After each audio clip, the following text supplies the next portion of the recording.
All right, good afternoon. Welcome to the October Medina County Safety Council meeting. My name is Stephanie Mueller, and I'm the Membership and Events Coordinator for the Greater Medina Chamber of Commerce and the coordinator for the Medina County Safety Council. We are so excited to have you here with us again for another exciting month of education, as well as updates from our friends at the Bureau of Workers' Comp. So just some housekeeping. We are going to ask that you keep your microphones on mute during today's presentation, and then we will have you also turn off your video. And if you are wondering how to do that, there are some icons that are located at the bottom. You will just click on that. If you do have questions as we go along today, please feel free to type them into the chat box. I'll put a message in there, and then you will see where that chat box is located, but it's located at the bottom under the More. Steve with the City of Medina Fire Department will be taking questions today, as well as if there are any questions for our representative from BWC, please feel free to ask those as well. And if you have just general questions as we go along with today's presentation, feel free to type those into the chat box and we can answer those as well. The presentation today is being recorded and we will send it out to all of our members following today's presentation, along with some slides and information that Steve will be presenting. So for today's agenda, we will have an update from BWC, and then we will go into our presentation about fire safety for the workplace as well as home. There will be a question and answer session at the end, and then we will adjourn our meeting for today. So without further ado, I would love to introduce you to Lori Goodnight, who is a representative with BWC. Carrie Gray, who is our normal liaison with BWC for the Medina County Safety Council, is a little delayed today on another Zoom call herself. So she will try to pop on at the end of the meeting if anybody has questions for her. But we are so excited and appreciative that Lori is able to join us to give us the update from BWC. So Lori, if you want to unmute yourself, and then I will flip through your slides, we can go from there.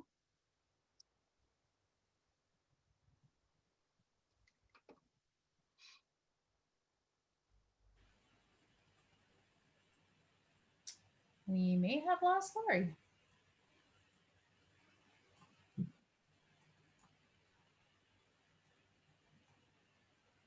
I'm not seeing her up here anymore.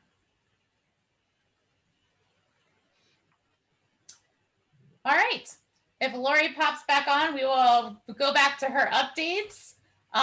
So we're gonna jump ahead in our schedule. We can work on the fly. So Steve, you are gonna be up quicker than anticipated. So we are excited to have Steve, who is the operations captain with the Medina Fire Department, here with us today to present on fire safety for work and home. So Steve, go ahead and take it away.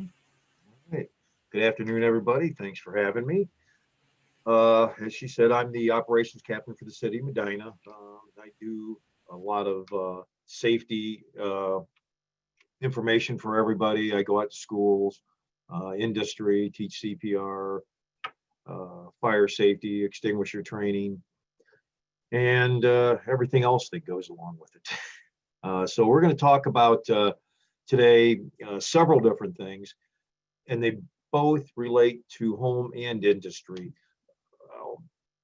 And I'll point out a few things that may point more towards the industry, but you can use a lot of this information at both places, at home and at your place of work. One we're going to start off with, since this is the month of October, smoke detectors. This is the month to change your batteries, first and foremost, and your smoke detectors should be done every 6 months, spring ahead, fall back. So try to make sure we change those. One question I get from a lot of people is, my smoke detectors are hardwired. And that is correct. A lot of new construction, the smoke detectors are hardwired in, but they still have battery backup. And if you don't change the batteries, I swear they are programmed to go off at 3 o'clock in the morning and wake you up with that little chirp. And it'll be the highest smoke detector in your home. So make sure you change your batteries. They still need to be done. Some people do ask, how many should I have? You should have one on each level and preferably one in each bedroom. Our code, and here in Medina, we do require one in each bedroom, one on each level. Should you have a carbon monoxide detector? Yes, you definitely should have a carbon monoxide detector, a minimum of one per household.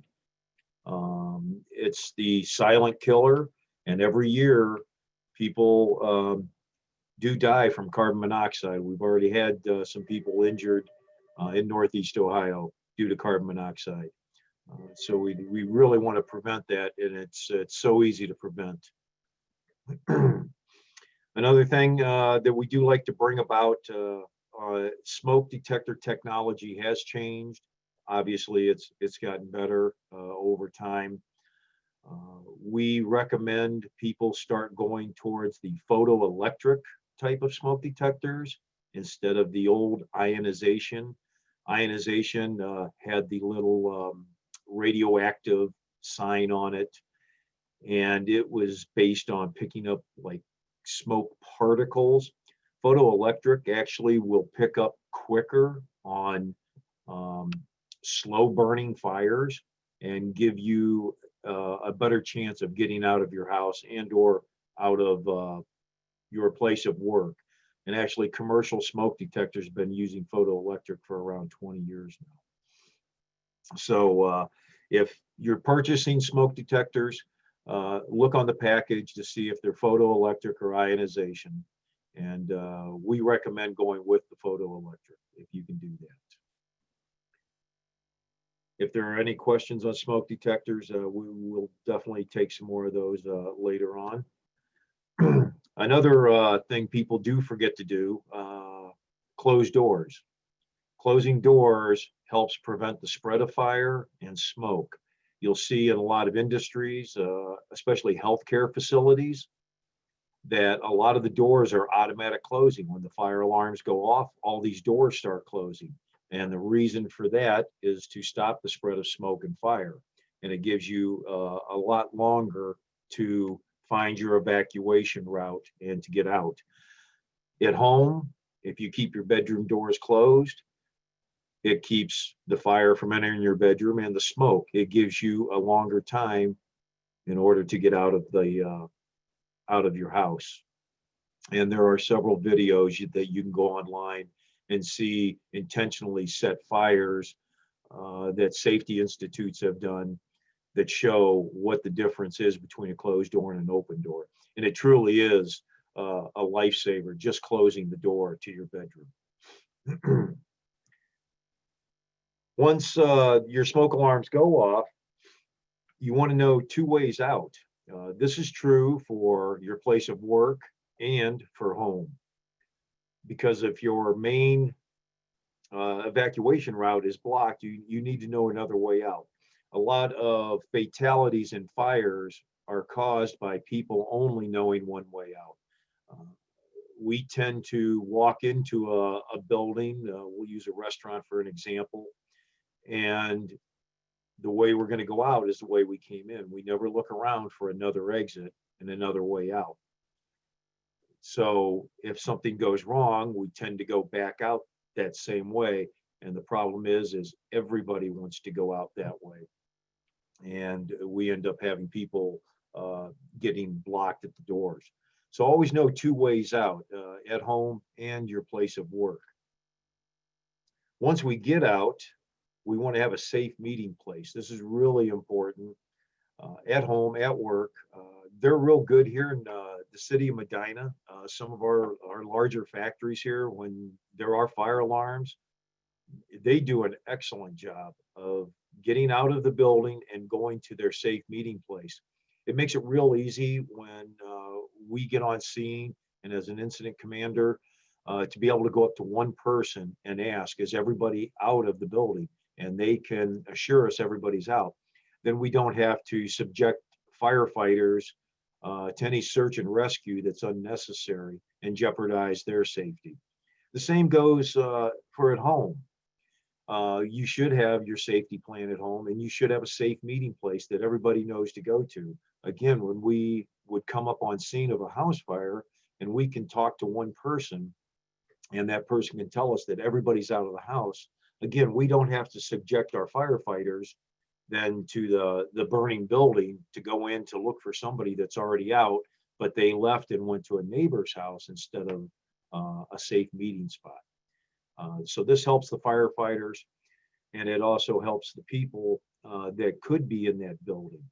Because if you know someone's still in there and you know approximately where they're at, that helps us cut down on search time, and we can get directly to that person in order to help them get out of the building safely.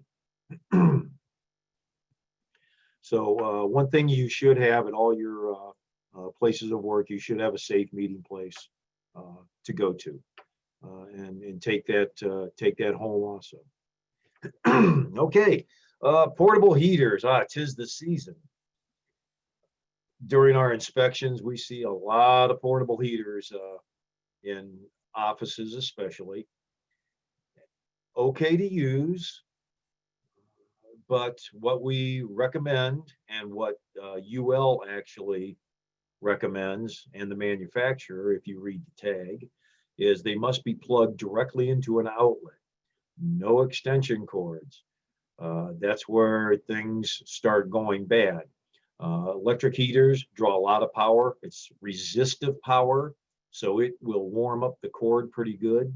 And if you start plugging them into extension cords, especially household extension cords, this is where we can run into some fires with electric heaters. The other problem with portable heaters is getting them too close to flammable materials. We've had fires where we've gone in and they're sitting right next to a couch, and they've got the couch on fire, the chair on fire. In an office, they put them next to the waste can, and unfortunately the waste can wasn't a rated waste can, and it was just a plastic one, and next thing you know, it starts melting, and you start having a fire, and then things go bad. So keep in mind on your portable heaters that you want to keep them at least 3 foot away from any combustibles, and you do not want to use an extension cord. And that'll carry right over to extension cords. Huge cause of fires are extension cords. Extension cords too small for the job that was intended for. Instead of a temporary use, people have actually nailed them up across the wall, and it turns into permanent wiring. Household extension cords are not allowed in businesses, and they're really discouraged at homes also. Power strips are much better. They are rated, and they do have breakers in them. Again, they should only be for temporary use. Please don't use extension cords for permanent use. Know the rating of them. And again, household extension cords, people in the fire service really just don't like household extension cords. They're very small, and they don't take the load that well. And yes, people do overload them. So please stay away from those.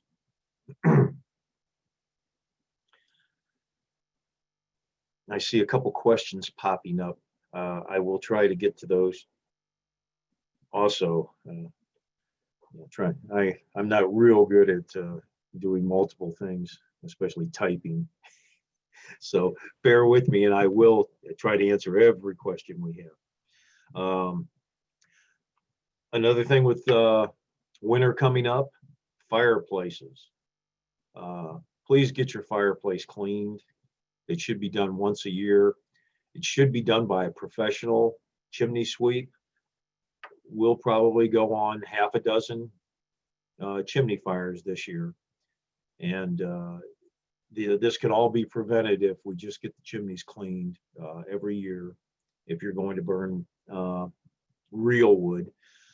Your gas fireplaces obviously don't need to be cleaned. You're burning a clean fuel there. But speaking of the fuel that you are burning in a fireplace, in a real fireplace, Make sure it's clean seasoned firewood. Stay away from pine. That's going to make a huge mess in your chimney and make a mess for your chimney sweep too. That cleans them out. So please get your chimneys cleaned. Use clean seasoned firewood. We see a lot on Christmas Day. What an easy way of getting rid of Christmas wrappings and stuff. They just toss in the fireplace, and then we have some issues that way too. So yeah, keep it to clean season firewood, and you should be able to safely use your fireplace and enjoy it year round without having us come visit. We don't want to come visit that way. Some other things, some people don't think it's real necessary at home. Businesses are required to have fire extinguishers. You should have one at home too, a minimum of what we call a 5-pounder. You can generally tell those type of extinguishers, it'll have a hose that comes off it and goes down the side that you can move around to extinguish the fire. We recommend a decent fire extinguisher, not one of those little tiny ones that doesn't have a hose. Better than nothing, but they truly don't work as well as a 5-pound fire extinguisher. And most of those you can find at any stores around. Businesses are required to have fire extinguishers in them. And if you contact me, I can always come out and look and see how yours is, and if you're going to get one, where you need to place it. At home, just don't place it too close to the stove. That's where a lot of the issues are. We recommend having one just by the garage and not in your laundry room, because our other big causes of fires are dryers. So try to keep them away from where the fire would actually start, so you can get to the extinguisher and then use it properly.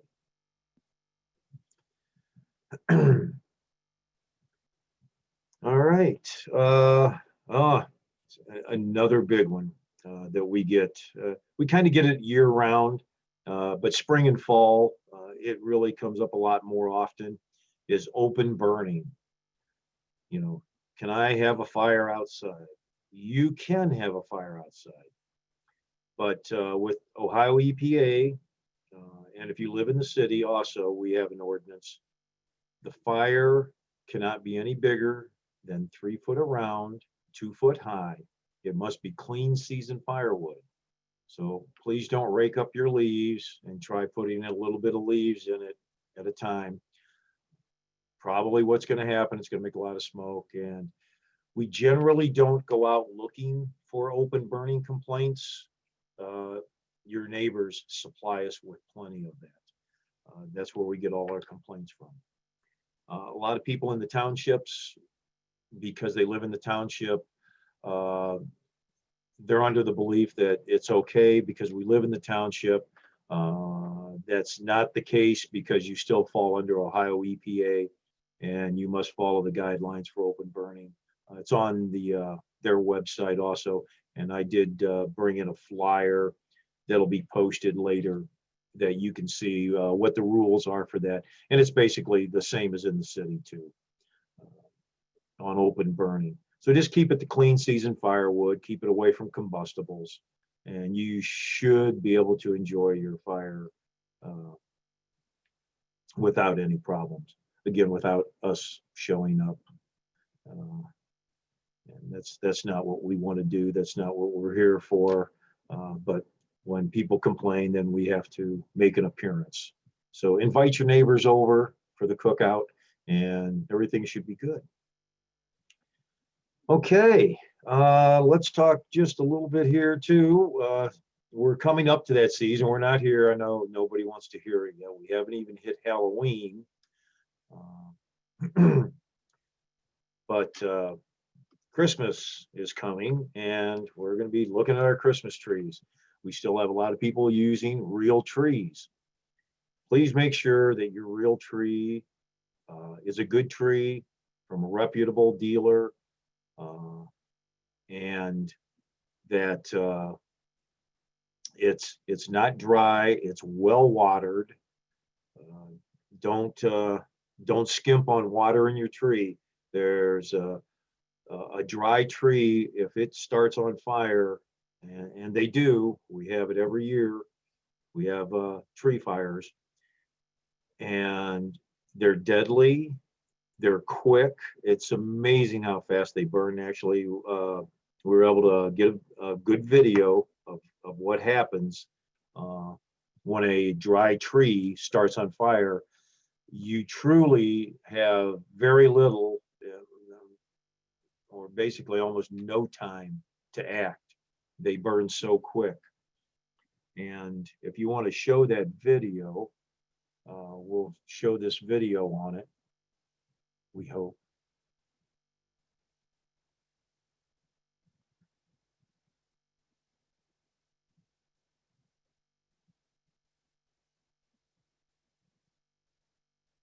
And you'll see the dry and the water. If you watch the clocks,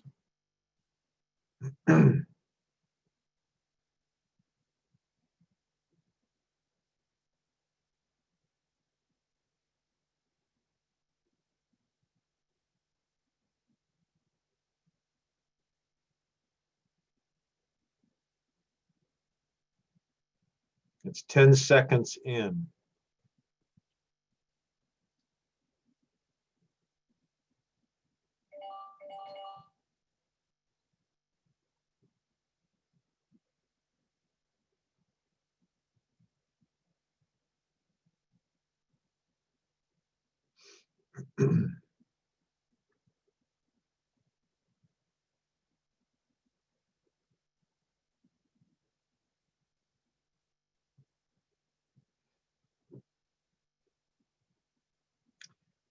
As you can see, just how fast those trees go up, and that's an actual video, and we try to show those every year, and you can see just how fast that takes over a complete room.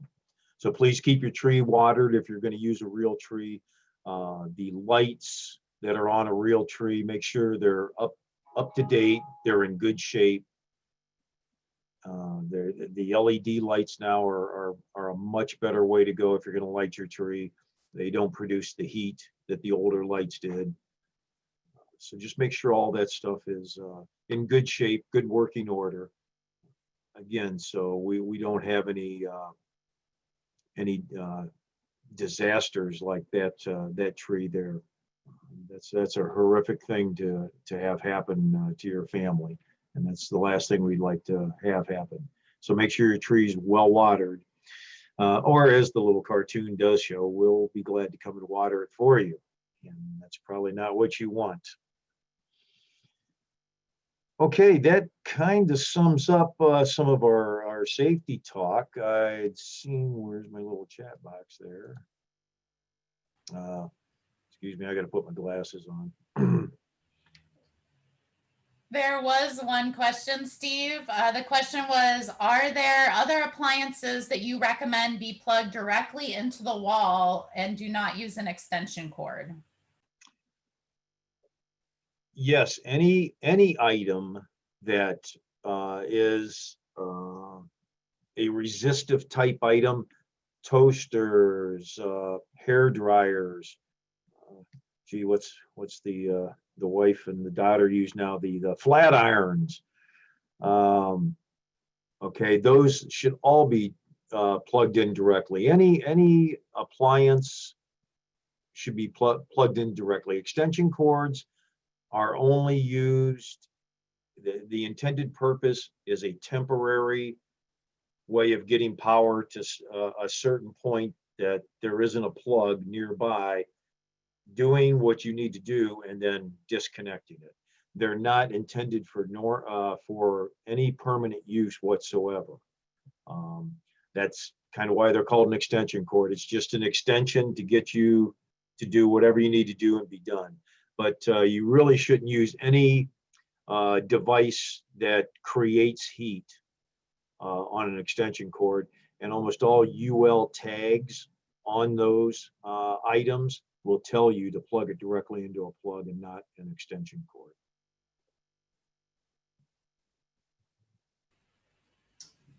If anyone else has questions, please feel free to type them into the chat and then we can relay them over to Steve. Are there other things that businesses should do to prepare some of their employees? Should there be a need for evacuation, or should there be a fire within the building? Are there certain specific things that they should be doing?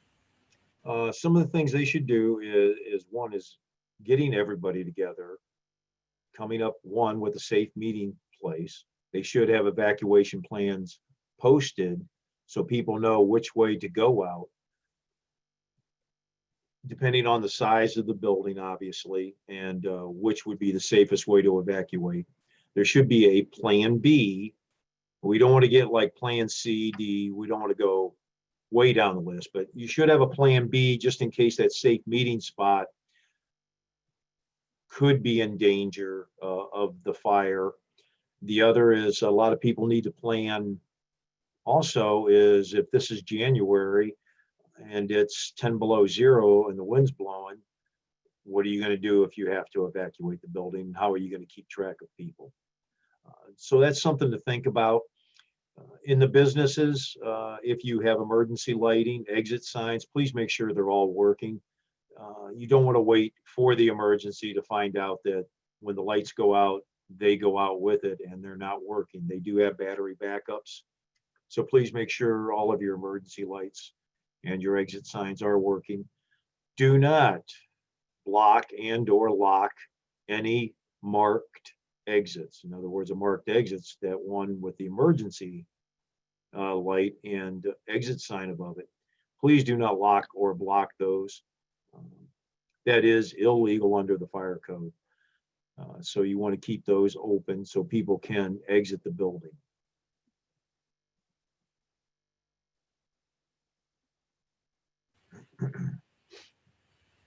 And are you available, or other representatives from the city available to maybe review plans or help businesses to create some of these plans? Yes, you can call here. I believe the number was posted, but it's 330-725-1772. And I will actually come out if you do have a fire evacuation plan, you want me to review it. I'll be glad to do that. There's been a couple of them I've done here in the city. And when we did it, and we've actually done a full-scale evacuation, a real evacuation, and both of them were public buildings. They weren't a factory. These had people from the public in it, and we did a full-scale evacuation. And we took the one building from about 11-minute evacuation down to 4 minutes. So if you want me to look it over, I'll be glad to do it. And some of the problems we do see in the evacuation is, first and foremost, people, when they hear the alarms go off, they don't believe it. Is this real? What's going on? Well, I have to leave. I have to shut my computer down. And people need to understand when the fire alarms do go off, they need to evacuate the building. Don't stay. Don't worry about your computer. You need to get out, because time is of the essence. And if it starts blocking off your exit, that's the last thing you want to have happen. So, and a safe meeting spot. The one place when we did their evacuation there, and they wanted to show this, is the people, they went everywhere. They were in their cars, some left. We had no clue who was around, if there was anybody left or not. So that's a huge one to talk about, is their safety plan, what you're going to do, how you're going to evacuate, where you're going to evacuate to, who's going to take that head count. Do you know how many people are in your building? Our factories here in Medina are really good about that. They control who's in and out. You sign in, you sign out. They know who's in their buildings. And that really helps us, because you can only imagine trying to search some of those buildings. We have two buildings that are over 500,000 square feet.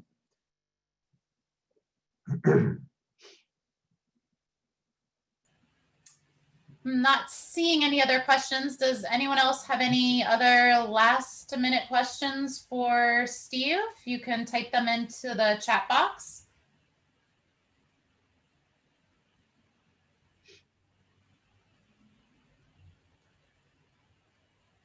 All right, I don't see any other questions, but Steve, if you just want to hang on for a few minutes, I think Lori is back with us from BWC, so we will go backwards and have her do her presentation. So if anybody else thinks of anything else to ask Steve, please feel free to type those questions in there and we'll get those questions out to him. But we definitely appreciate your insight, your offer to assist our businesses, both at their workplace as well as at home. So thank you for your time today. You're welcome. All right, Lori, are you with us? I'm here. All right. Good. Okay, so we are super excited to, as I mentioned earlier, to have Lori from BWC today. As I mentioned, Carrie wasn't able to be with us, so Lori has agreed to jump in to give a BWC update. So you will see her picture and her contact information is listed there. And then we'll go through your presentation. I do see another question for Steve. So once Lori is done, we'll go back to Steve to ask that other question before we finish up. So Lori, I'll flip to your first slide. Can you go back one? Just one? Yes. Thank you. You're welcome. I don't know if a lot of you remember me, but I am out of the Canton office. I actually work for the Medina area. It is one of my areas. I'm a business consultant. And a business consultant typically works with the employer side of the house. We deal with larger employers. I'm one of 10 other business consultants throughout the states. We handle anytime we get a customer complaint that goes to the governor, the legislators, or the administrator, that would be assigned to me. Or if it's a difficult account that needs assistance, I will get those accounts as well. I also work with the employer service reps on the other side that very closely, and I've worked with Carrie quite a while. I wanted to make sure that you all saw my cell number on the slide and that you had an opportunity to jot it down. I am working from home, but don't hesitate to give me a call regarding any of your accounts or information at any time. I've had people call me 2 or 3 years after I've done a presentation. So I just wanted to make sure you had the opportunity to get that information, and you can go ahead and forward to the next slide.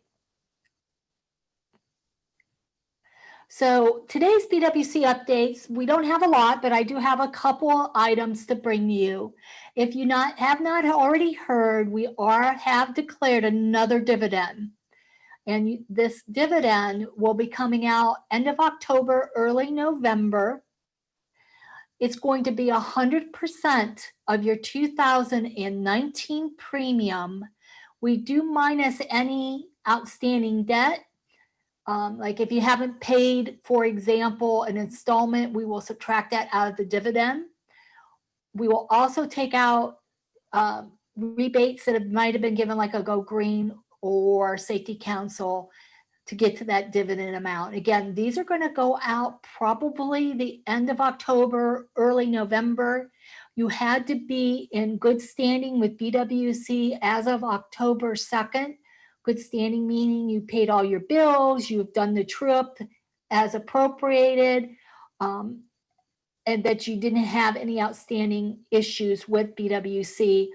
If that's the case, and also that you paid 2019 premium. Obviously, if you weren't in business in 2019, you wouldn't be getting a dividend. But if you did pay the 2019 premium, you have to meet the eligibility requirements. These requirements, again, are out on our website if you need more detail, or you can give me a call. BWC is also giving out more masks again. This will be our second round of masks. They're going to go out towards November. Hopefully they'll be very similar to the ones we sent out previously, but we are looking for companies that are in the United States or in Ohio specifically when it comes to these masks, so that we, instead of getting them elsewhere. So we will be getting US made masks hopefully this round. Again, they'll go out in November. The masks are just very similar to the ones before. They're cloth. They can be used 20 to 30 times unless your business is maybe very dirty or high fumes, etc. They're just normal masks. If you don't use them for whatever reason, please give them to your employees, schools that are local, or other organizations. They could possibly use them as well. In addition to the mask, if you are a public employer, a city, township, county, we will be sending out your premium notices for next year. That's called your estimated annual premium, and you'll hear us call it an EAP, but that's what we're talking about, your premium notice for next year. You only have to November 15th to change your installments. So if you currently are paying every 6 months and you want to change it to once a year, you only have to November 15th to change it. Again, if you're a public entity, remember, if you pay it in full, you will get a Go Green discount, which is good for you, an additional percentage, and it's 2%, and it's up to a maximum of $2,000, I believe. Any payroll changes you might have. So let's say you change your installments, but your payroll was off. Maybe you've downsized from last year. Any payroll changes you have, you do have to contact the office or your employer service rep or myself. We can make the changes on payroll. You don't want to wait to the last minute to change your payroll, because we don't want you trying to catch up 6 months out or having it when you true up have a large amount. So it's best that you, when you get the EAP letter, you check your payroll, and if it needs change, contact us. You can go on to the next slide, please. Okay, October webinars are virtual classes. We did have several October webinars. October 6th, if you had a chance, we had the emergency action plan. October 13th, we had the new BWC website was discussed and other great online resources. Today's is just a self-study week, but we do have one upcoming October 27th, and that is reducing injuries using ergonomic concepts. All of these are taught by Division of Safety and Hygiene experts. They conduct these webinars. They're usually an hour long. You guys are blessed to have Carrie Gray as your consultant, because Carrie is exceptional. But these webinars do help you as well, and they don't take up much time. They're just an hour long. So if you have an opportunity to take advantage of these, I do encourage you. That's all I had really for updates. I want to thank everybody for allowing me to speak.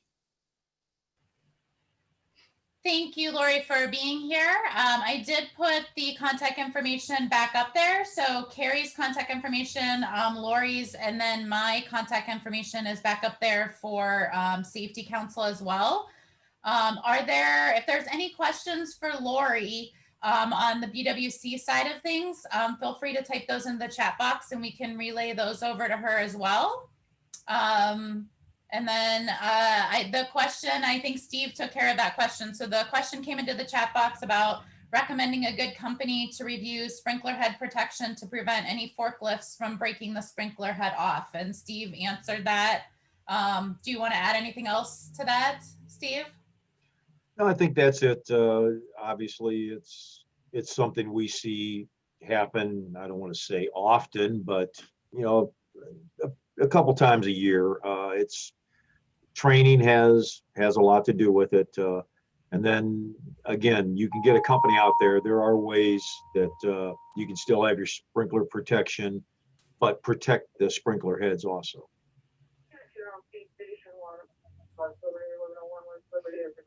All right. If anybody else has other questions, either for Steve or Lori, go ahead and type those into the chat box. So we will skip ahead. So our next meeting is going to be virtual again. So we'll be virtual all the way through June of next year. So please mark your calendar. Just mark off the third Tuesday of every month. We will be bringing you information each month from now through June. So the next one will be Tuesday, November 17th from noon until 1.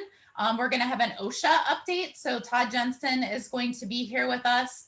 So he will be giving an update about OSHA, different programs they have going on, different compliances that they have.